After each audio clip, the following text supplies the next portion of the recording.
All right, it's 9 o'clock. I'm going to call the meeting to order. I'm going to need to appoint Keen Hudson to sit in on this to make a quorum. So thank you, Keen. And Becky, could you do roll? Sure. Reed Acree, Dean Friel, Here. Ron Gascoigne, Allie Huss, Here. Jack Scrogstead, Here.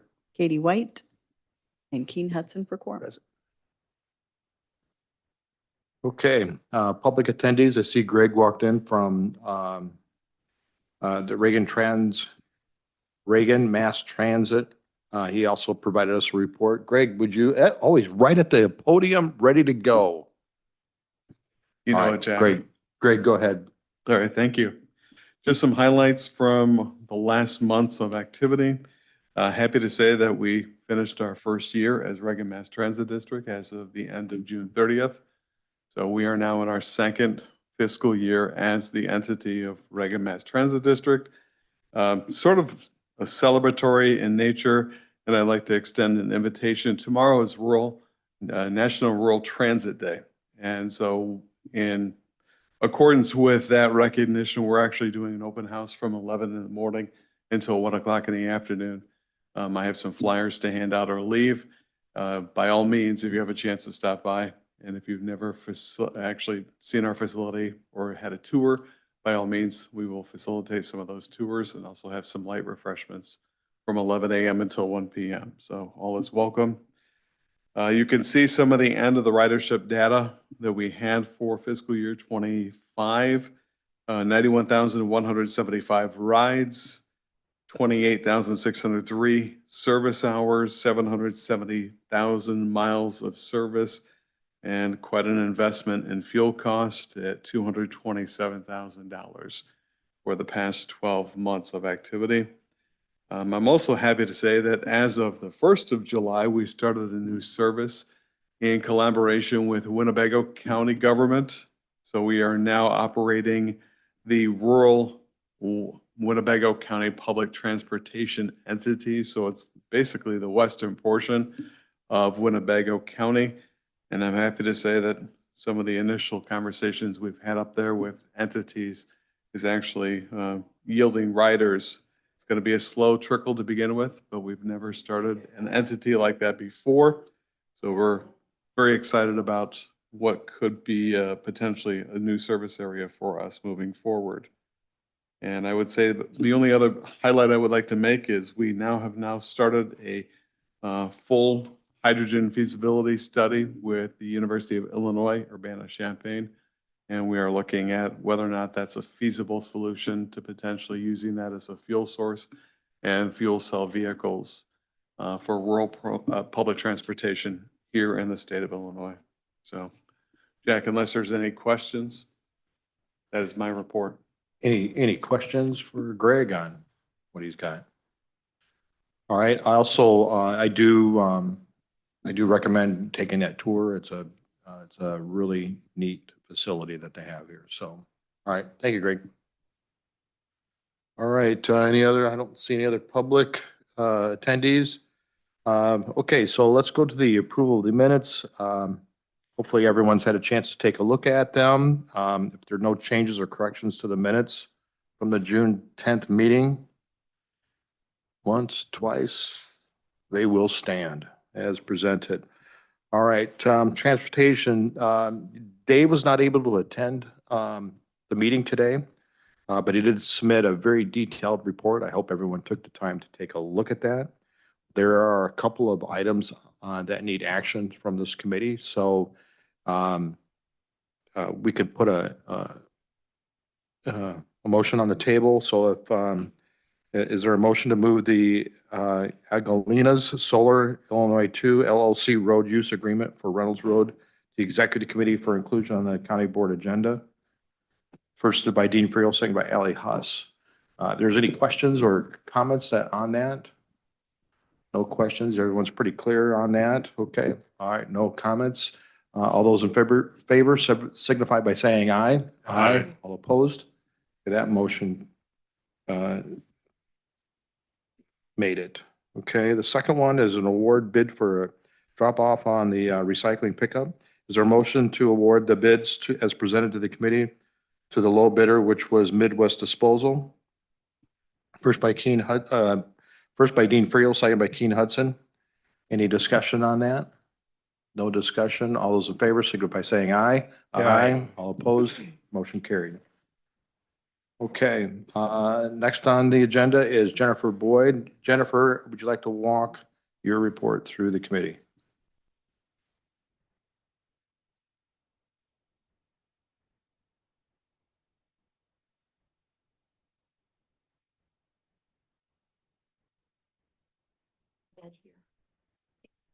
Sorry about that. Good morning. Sure. So this last month, as all the departments, I believe, submitted my budget for fiscal year 2026. We have our hearing date scheduled in August. So we spent significant time working on compiling budget information for that this month.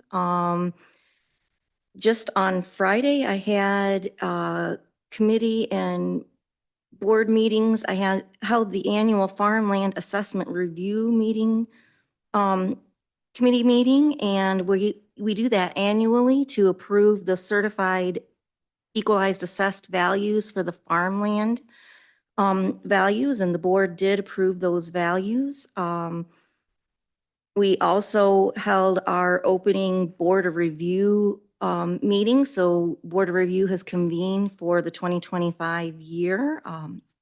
And we've reconvened and we've reappointed Lori Urbis as the chairman of the Board of Review. So we have that in session now. This month, the township books have been turned in. We've completed most of the task list from our township books. They were due to our office by June 15th. And most of those townships and field inspectors have turned that work into us and we've completed the work. Dixon Township has not submitted their books yet, which leads me into my next point. There is going to be a vacancy starting January 1st of 2026 in the Dixon Township. Doug Farley, who has been the Dixon Township assessor for several years, did not run for election and he does not plan on continuing as the Dixon Township assessor. So I did meet with Dave Fritz last week, I believe, who was on the Dixon Township board, and we discussed kind of the status of where everything's at with the upcoming assessor vacancy that will start in 2026. So we're having a conversation. Dave's going to take that information back to his board. I may go and speak to the board about that.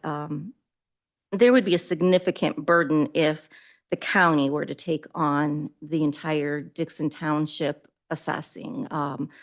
And so we're going to work with Dixon Township to try to help them to a resolution for this. But that's going to be coming up January 1st. So we're going to help them hopefully get to a plan.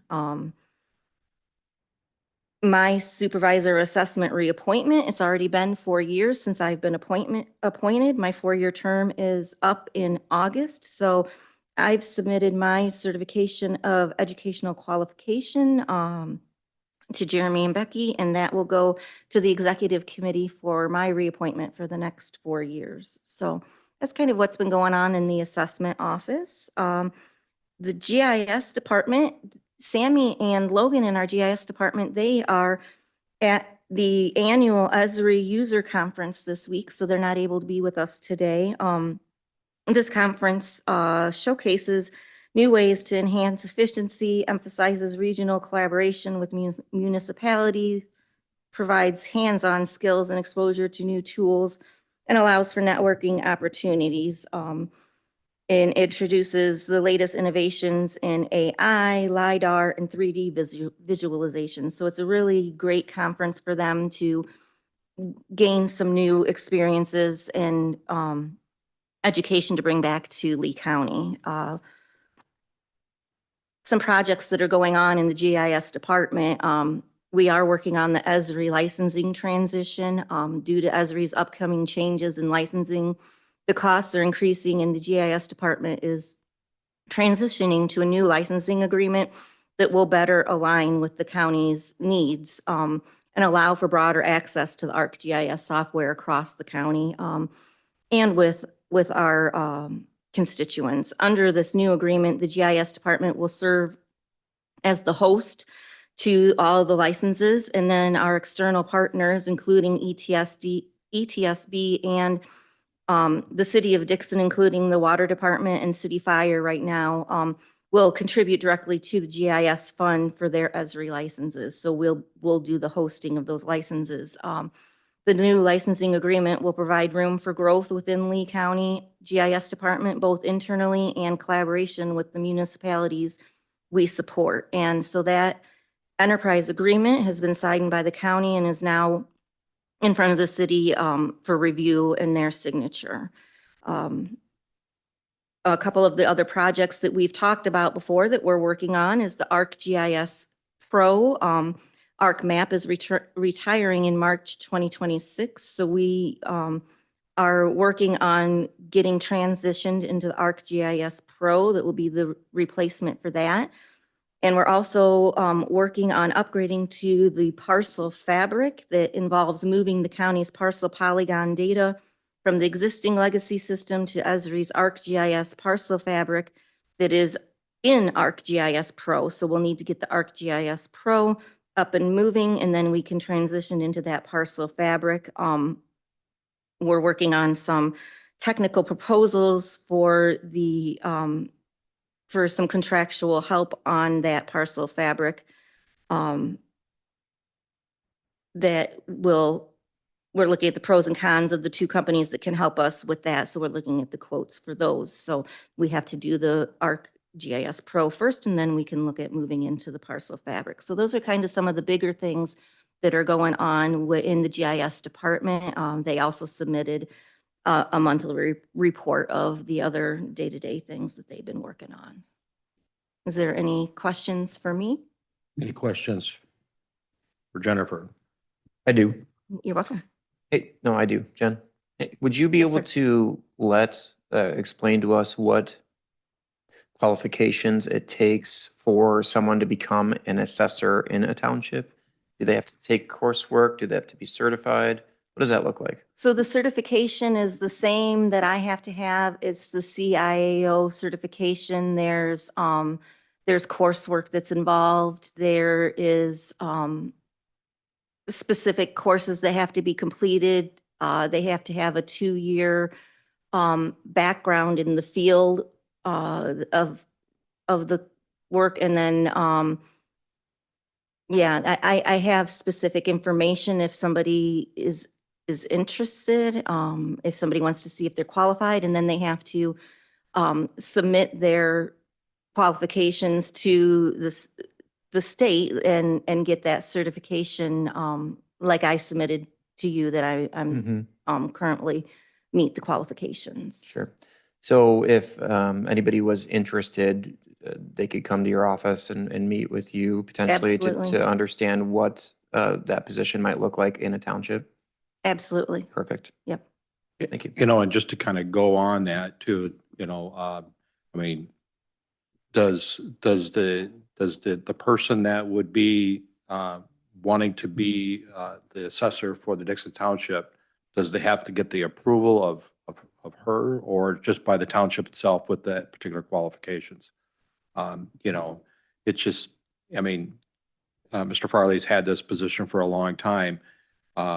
Maybe nobody knows that it's available out there, you know, that, you know. So, yeah, it's the Dixon Township Board's decision. Right, right. Um, To who they want to have for that Right. position. Right, Not that we're sitting here trying to advocate it, but right. it's But it something will that's a definitely- need. It's a need for the city, and it's a need for the county as well, because we get that data. Well, and I think that, you know, one of the things that we've seen as a county and within the assessor's office over the last handful of years is we're losing township assessors, and it's not just here, it's across the state. And, you know, trying to get folks re-energized about getting involved and being a part of the process is going to be a significant task. And again, it's, nobody ran for the position. So Dixon Township's going to have the ability to appoint someone. And we just, I think that it's an important role. It affects many things throughout, municipal government and county government operations. It affects your tax base. It affects the tax rates. It's a significant role for someone to get into. It's important. And I think that, we just need to make sure that we're doing our part to trying to get the public back involved in some way, shape, or form. Exactly, exactly.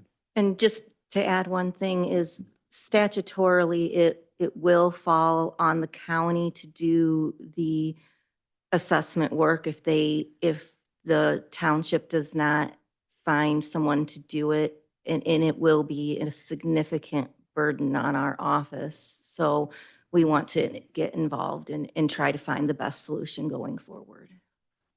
When it comes to the burden part of it, I'm sure the burden part of it also is that we'd have to pay somebody to do that. But we would be able to turn around and then bill the township for that, correct? For that work? Correct. We Okay. would bill, but we would have to, it No, I would know. We'd have double to- our workload. Right, exactly. Yeah. Exactly.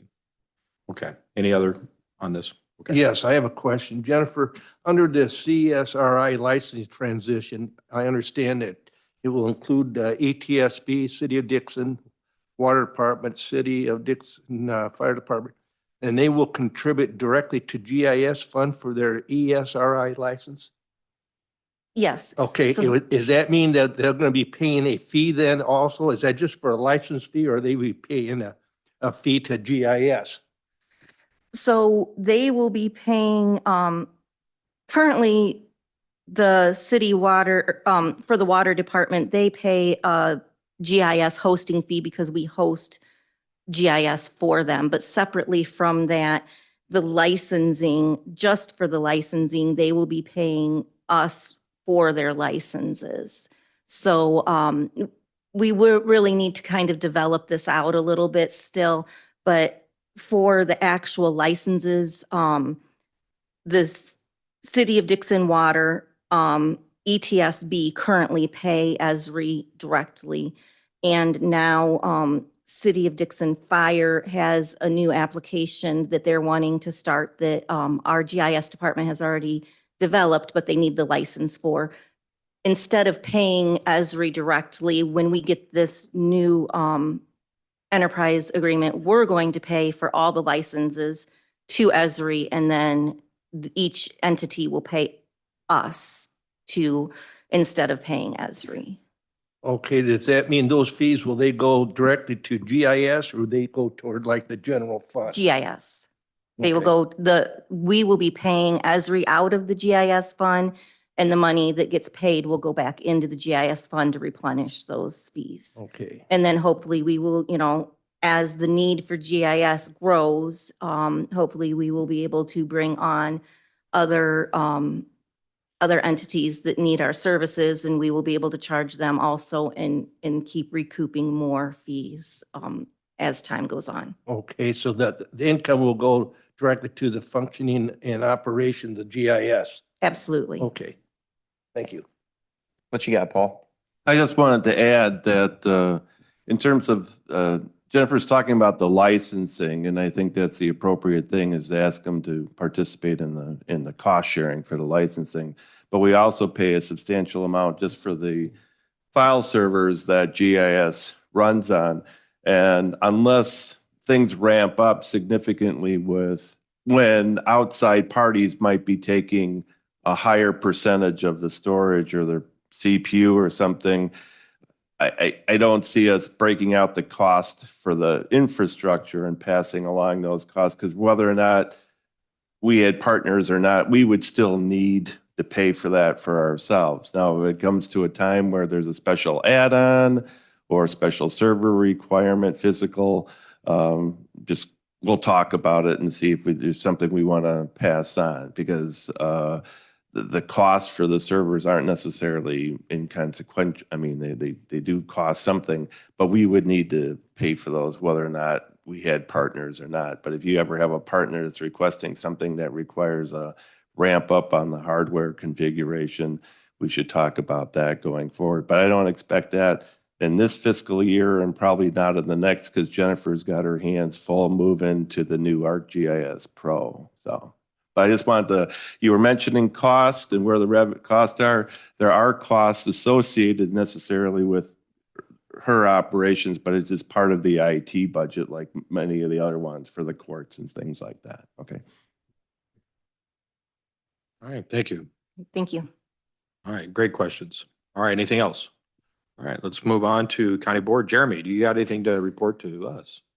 No, just quickly, as mentioned, it is the start of budget season for us. So Reed and I are, and the department heads have been working very hard on getting the budget drafts in.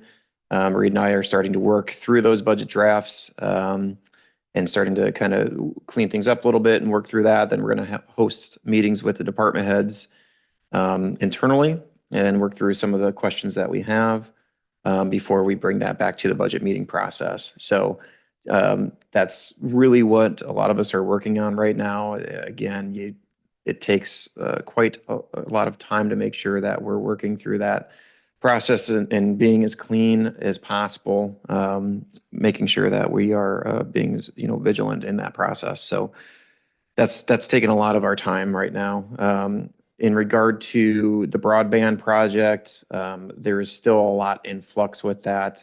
The state has been hosting meetings on how they're working through the funding processes, and they're still actually going through the back end with their round phases with the internet service providers. So things are still moving forward, still trying to see what the outcome looks like. Quick shout out to the Dixon Farmers Market. They are celebrating Christmas in July, this Saturday, July 19th from 7 to 12. It's at Haymarket Square here in Dixon. They're going to have over 45 vendors there. It's going to be a big event for them. So if you are around the area, I'd highly recommend going. It's a great thing that they do every Saturday throughout the season, and go check it out. So any questions? All right, great. Any questions? All right, thanks, Jeremy. All right, going down to County Clerk Recorder. Nancy, you got like to report, share with us. Sure. Good morning. In my report, it's listed there, you should expect sometime in August that the countywide mailing for voter cards will be going out, so you'll see those. And then 3 weeks from today, believe it or not, is August 5th, the first day you can pull your petition and pick up your packets down in the election department. The filing dates then are going to be October 27th through November 3rd. I did list, the county board seats that are up for the 2026 elections. So I just thought it would be important to have that out there for any of those county board members that had any questions. Again, if you have any questions, please feel free to reach out to myself or the election department. And so like you said, we're just getting ready for that 3 weeks from today. And that's my report. Thank you, Nancy. Any questions for Nancy? I'm going to make a comment. So, and again, this is really important for people to get involved with. This is local government. If you want to make an impact and you want to make change, you do it in local government. So, there are a lot of seats that are folks are going to have to rerun for, and there's the opportunity for new folks to try to get involved. Visit the clerk's office and inquire about that if you're interested. Yes, thank you for that. All right, anything else? All right, let's move on. Okay, IT department. Paul, would you like to walk us through yours? Thank you. And this is not as the IT department, but as a member of the public and an elected official myself, I echo what Jeremy says. These local elections are very important, so encourage friends, family, yourselves to run. As a reminder, I ran and won a consolidated election for Rock Valley College Board trustee, so I'm good for the next 6 years. So I don't have to do any filing anytime soon. So to the IT report. It's been a few months since I've been before you. And I appreciate your patience and condolences through the passing of both my brother and my mother on these Tuesdays. So hopefully we're past that now. But thanks again for all of your concerns and your kind comments. So my team's been working on regular deployments, the replacements of computers, and of those computers that don't need to be replaced, but are still running Windows 10, we're migrating those to Windows 11 in advance of the drop of support for Windows 10 security this fall by Microsoft. And we also had some other either new hire deployments or had a biometric scan PC set up on 4th floor. And but we're continuing with the regular upgrades and migrations. And we also helped out the GIS department a little bit by beefing up one of the servers there, improving performance for the GIS team. And right now I'm working with Nancy on setting up a new server for some new election software, which should be out in the next couple months. Is that what we're planning on, Nancy? Okay. And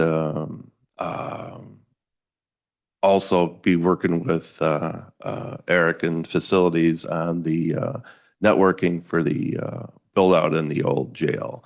Those are the primary projects right now. Does anybody have any questions for me right now? Any questions for Paul?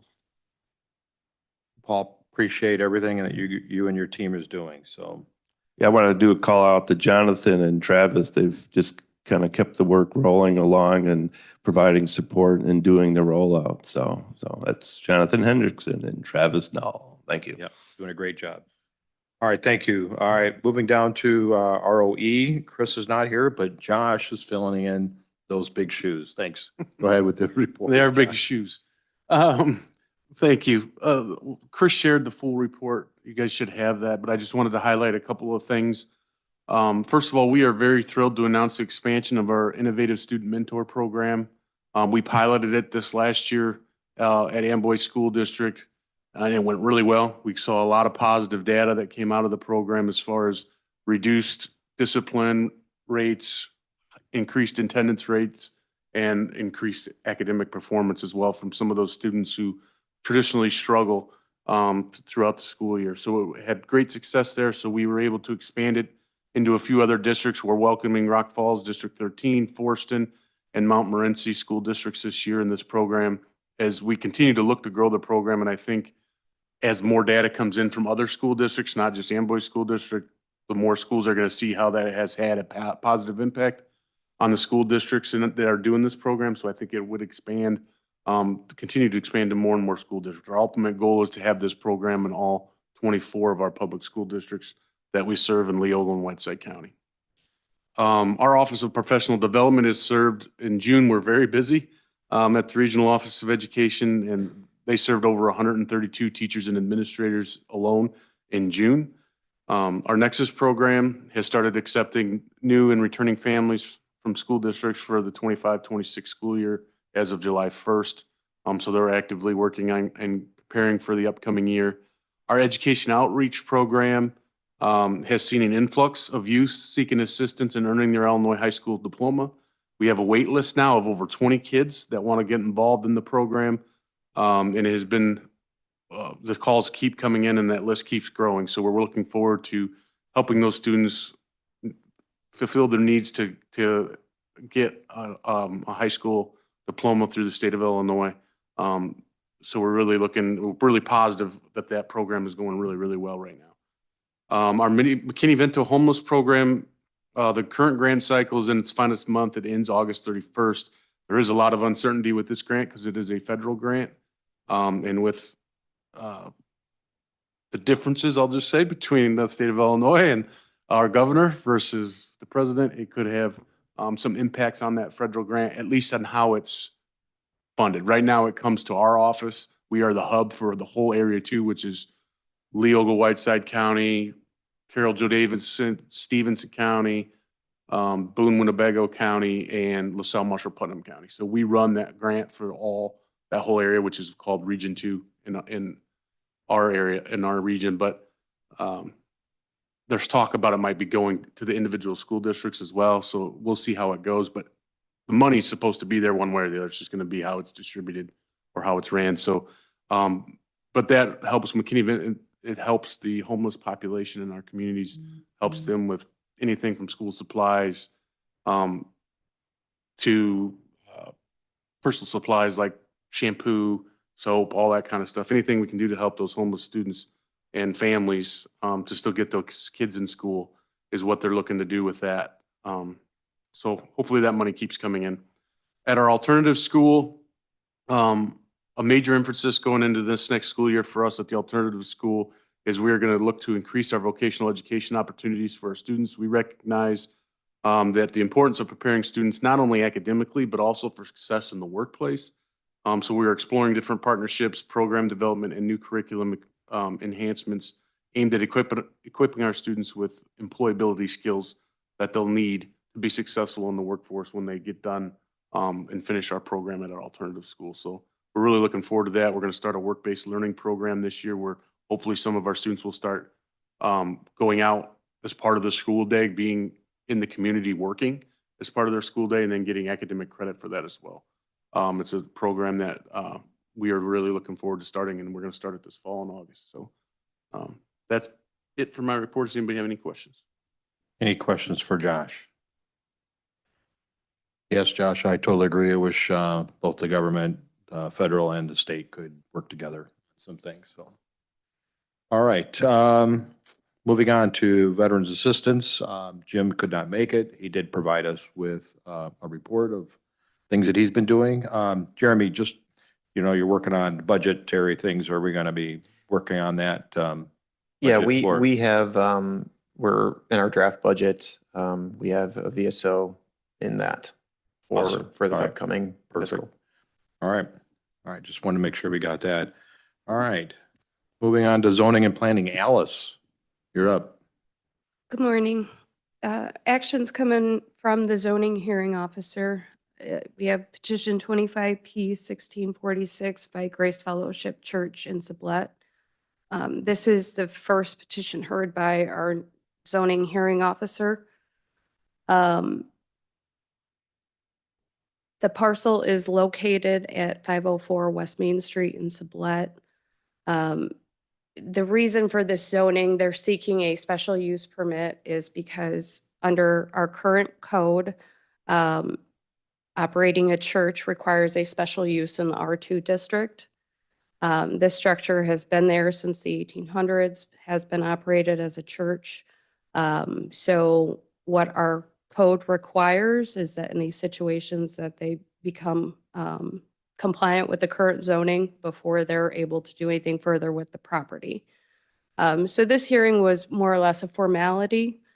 It is pending the report of the finding of facts and recommendations from the zoning hearing officer.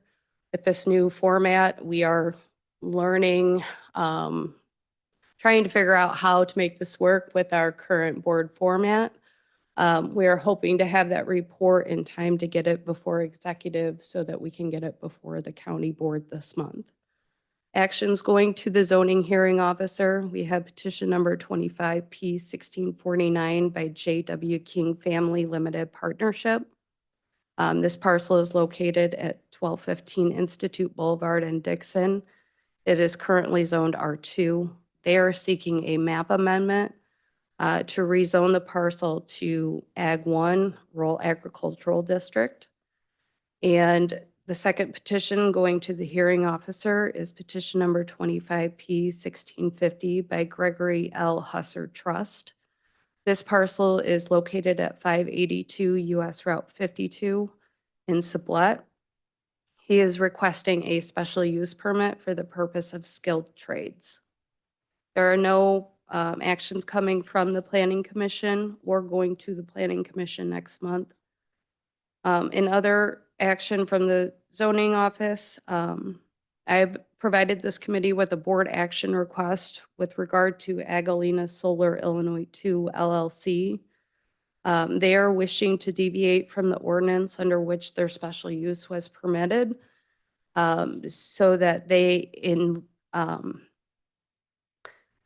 so currently the code requires that they put cash escrow for decommissioning funds. They're looking to deviate from this to either a letter of credit or a surety bond.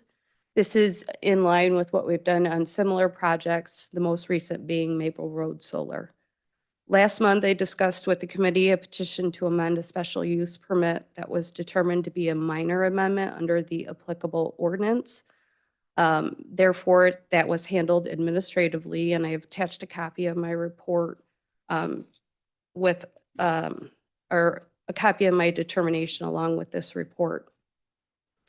The Lee County Building and Zoning Office is honored to be hosting an intern from the University of Minnesota.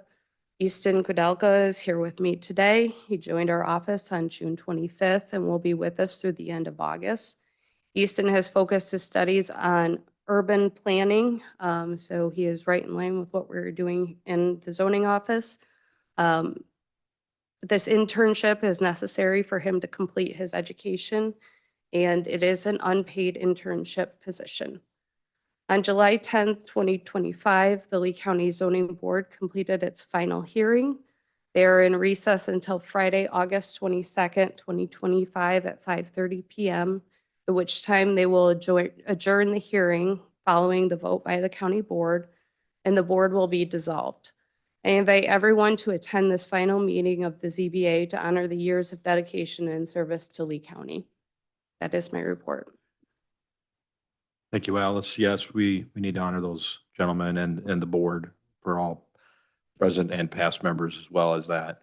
So Ethan, welcome to the zoning here. Hope you learn a lot and help us out at the same time. So, all right. Any questions for Alice on her report? Okay. All right. We got a couple action items to take care of. So there are two petitions going to the hearing officer on the agenda. So is there a motion to move petition 25P 1649 to the executive committee for inclusion on the July County Board agenda? First by Dean Friel, second by Allie Huss. Any discussion on that particular one? No discussion. All those in favor signify by saying aye. Aye. Opposed? Same. Motion carried. All right, the second one, is there a motion to move petition 25P 1650 to the executive committee for inclusion on the July County Board agenda? First by Allie Huss, second by Dean Friel. Any discussion on that? No discussion. All those in favor signify by saying aye. Aye. All opposed? The same. Motion carried. All right, so then we have that Grace Fellowship one petition. This is the petition coming from the hearing officer on the agenda. So is there a motion to move petition 25P 1646 to the executive committee for inclusion on the county board agenda? First by Dean Friel, second by Allie Huss. Any discussion on that one? No discussion. All those in favor signify by saying aye. Aye. All opposed? Same. All right, then we have this decommissioning financing surety. Yeah, that word. Is there a motion to move the request from the Algalenas Solar for decommissioned financial surety? Oh my gosh, to the executive committee for inclusion on the July County Board agenda. First by Allie Huss, second by Dean Friel. Any discussion on that? All right, no discussion. All those in favor signify by saying aye. Aye. All opposed, same. Motion carried. All right, no unfinished business, no new business, no executive. Is there a motion to adjourn? First by Dean Friel, second by Allie Huss. All those in favor signify by saying aye. Aye. Aye. Meeting adjourned. Thank you.